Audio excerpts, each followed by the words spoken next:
And Rehoboam went to Shechem, for all Israel had gone to Shechem to make him king.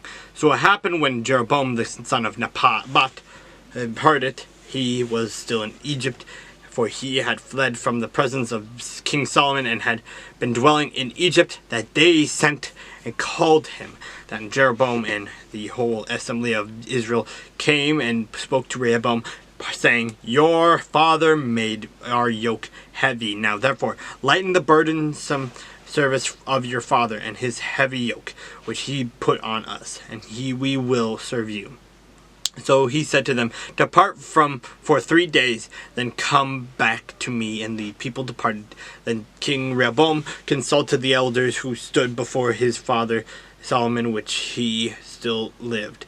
And he said, How do you advise me to answer these people?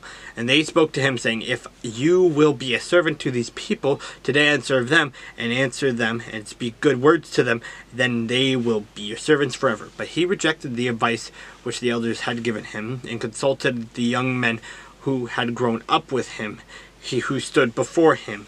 And he said to them, What advice do you give?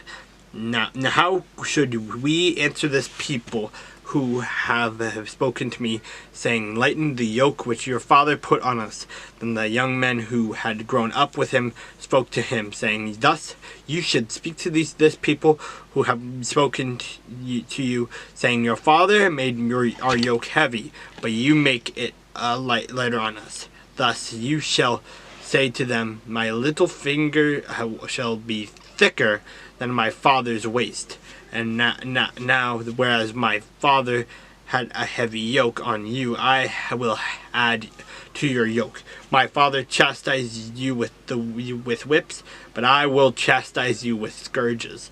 So Jeroboam and all the people came to Rehoboam the 3rd day, as the king had directed, saying, Come back to me the 3rd day. Then the king answered and the people roughly, and rejected the advice which the elders had given him. And he spoke to them according to the advice of the young men, saying, My father made your yoke heavy, but I will add to your yoke. My father chastised you with whips, but I will chastise you with scourges. So the king did not listen to the people, for the turn of events was from the Lord, that he might fulfill his word, which the Lord had spoken by Ahijah the Shilonite, and to Jeroboam the son of Nebat. Now when all Israel saw that the king did not listen to them, the people answered the king, saying, What share have we in David? We have no inheritance in the son of Jesse. To your tents, O Israel, how now see to your own house, O David. So Israel departed their tents, but Rehoboam reigned over the children of Israel who dwelt in the cities of Judah.